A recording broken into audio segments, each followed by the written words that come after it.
Hi friends, আমি সোনিয়া। আমার নতুন একটি ব্লগে তোমাদের সকলকে স্বাগত। আশা করি তোমরা সকলে খুব ভালো আছো আর সুস্থ আছো। আমিও ভালো আছি। তো এখন সন্ধ্যা লেগে গেছে, তো এখন থেকে আমি আমার ব্লগটা স্টার্ট করছি। আই হোপ তোমাদের ব্লগটা ভালো লাগবে। তো আজ হচ্ছে বুধবার আর আজকে হচ্ছে রিসেপশন, তো সেখানেই যাব। কিছুক্ষণ আগেই আমি একটা ব্লগ শেষ করলাম, তো একটু ঘুমিয়ে পড়েছিলাম। এই কয়েকটা দিন না একটু সব নিয়মের অদল বদল হচ্ছে, যেন না শরীরটা একটু ম্যাচ করছে। তো যাই হোক, তো এখন সন্ধ্যা লেগে গেছে, সন্ধ্যা দেওয়া হয়ে গেছে। এখন ভাবছি কিছু একটা খেতে হবে, খিদে পেয়েছে। তো দুপুরবেলা তো বিয়ে বাড়িতেই খেয়েছি, তো এখন একটু বেশ খিদে পেয়েছে। তো গুড্ডুও আছে বাড়িতে, ওর বাবা তো নেই, ওর কাছে শিলিগুড়ি চলে এসেছে, দোকানে আছে।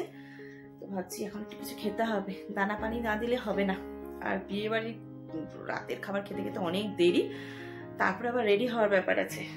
আর আজকে খুব একটা ঠান্ডা নেই, শাড়ি আমি বের করে রেখেছি। তো সোয়েটার তো পরতেই হবে, কারণ বাইরে ঠান্ডা আছে। তো চলো কিছু একটা খেতে হবে।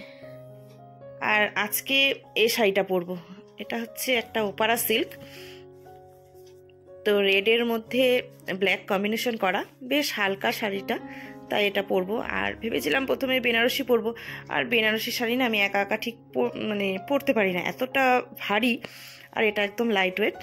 তো ভাবছি এই শাড়িটাই পরবো। তো বের করে রেখেছি, এখনো দোটানায় আছি যে কোন শাড়ি পরবো আর কোন শাড়ি পরবো না। তো দেখা যাক, যে শাড়িটাই পরি না কেন তোমাদেরকে তো অবশ্যই দেখাবো। হরলিক্স আর বিস্কুট, এখন এটাই খাবো। তো এই রাস্ক বিস্কুটগুলো নিয়ে এসছে, অনেকগুলো নিয়ে এসছে, দেখবে কতগুলো নিয়ে এসছে। তো দেখো এখানে এক বয়াম আছে, এর আগেও একটা বয়াম নিয়ে এসছিল, তো সেটা শেষ হয়ে গেছে। তো কালকে আরো নিয়ে এসছে। তো এখন এটাই খাবো, আজকে সন্ধ্যার টিফিন আমাদের এটা। তো বন্ধুরা, আমি কিন্তু রেডি হয়ে গেছি। তো এই শাড়িটাই পরলাম, যে শাড়িটা তোমাদেরকে দেখিয়েছি। আর সোয়েটার তো মাস্ট, কারণ ঠান্ডা আছে বাইরে, বেশ শো শো করে হাওয়া হচ্ছে। বিয়ে বাড়িতে যাওয়ার পর আমি কিন্তু কোনো কথা তোমাদের সাথে বলতে পারবো না, কারণ ওখানে ঢিনচাক গান বাজছে, সেটা তো সম্ভব না, কারণ কপিরাইট আসবে। তোমরা তো জানোই, এর আগের দিনের ভিডিওতেও আমি বলেছি। তো চলো বিয়ে বাড়িতে গিয়ে কথা হচ্ছে। আর কি বলতো, তখন হরলিক্স খাওয়ার পর আমি শুয়েই ছিলাম, এতক্ষণ গড়িবসি করছিলাম যে রেডি হতে হবে। কিছুই না, বাড়িতেই সেজেছি, কোনো রকম মেকআপ করিনি, কারণ খুব একটা মেকআপ আমি করি না। মেকআপ করলে না আমার সেন্সিটিভ স্কিন, যেহেতু র্যাশ বেরিয়ে যায়, তার জন্য কোনো মেকআপ করিনি, শুধুমাত্র লিপস্টিক, ব্যাস এটাই। আর কোনো গয়না কিন্তু আমি পরিনি, আর সোয়েটার পরেছি, সব ঢেকে যাবে, বেকার পরা। তো চলো, আর এখন ঘড়িতে বেজে গেছে 8:15, আর আমি আর গুড্ডু যাচ্ছি। গুড্ডুর বাবা কিন্তু এখনো দোকান থেকে আসেনি, যেহেতু পাশেই বিয়ে বাড়ি, তাই আমি আর গুড্ডু চলে যাচ্ছি। ওর বাবা এসে রেডি হয়ে তারপরেও যাবে। তো এভাবে একদম সাধারণভাবে শাড়িটা আমি পরেছি, কেমন লাগছে কমেন্ট করে জানিও। আমি খুব একটা ভালো শাড়ি পরতে পারি না, তো যা পরেছি এটাই। তো চলে এসেছি বিয়ে বাড়িতে। তো প্রথমেই দেখো বর কোণে বসে আছে, কি ভালো লাগছে না দুজনকে দেখতে, খুব মিষ্টি দেখতে হয়েছে আমাদের নতুন বউ আর আমার দেওর প্লাস বন্ধু। তো দুজনকেই খুব সুন্দর লাগছে। তো আমরা গিফট দিয়ে দিয়েছি। তা ওখানে ভেবেছিলাম যে একটু ফটো সেশন করবো, তো ভাবলাম না, এখন অনেকটা ভিড় আছে, তো একটু ফাঁকা হলেই আমরা কিন্তু ফটো তুলবো, কারণ বিয়ে বাড়ি যাবো আর একটাও ফটো তুলবো না, সেটা তো হয় না। এখন তো ট্রেন্ডে ওটাই চলছে। তো গিফট দেওয়া হয়ে গেছে, তো তারপরে চলে এসেছিলাম প্রত্যেকটা স্টলে। তো স্টলগুলোতে ছিল ফুচকা, চাট ছিল, কফি ছিল। তো প্রথমেই আমরা খেয়েছি হচ্ছে, এটাকে কি বলবো, চাট বলবো না ঘুগনি বলবো, তো যেটাকে বলে।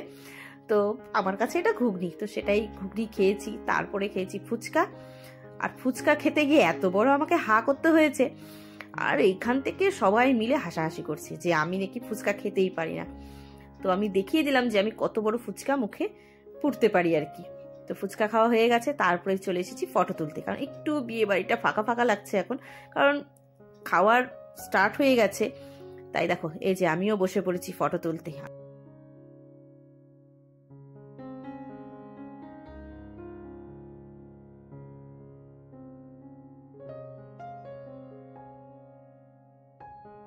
আর বিয়ে বাড়ি এসে কে ফটো তুলতে না চায় বলো তো আমাকে? এরকম পাবলিক কি আছে? আমার তো মনে হয় নেই।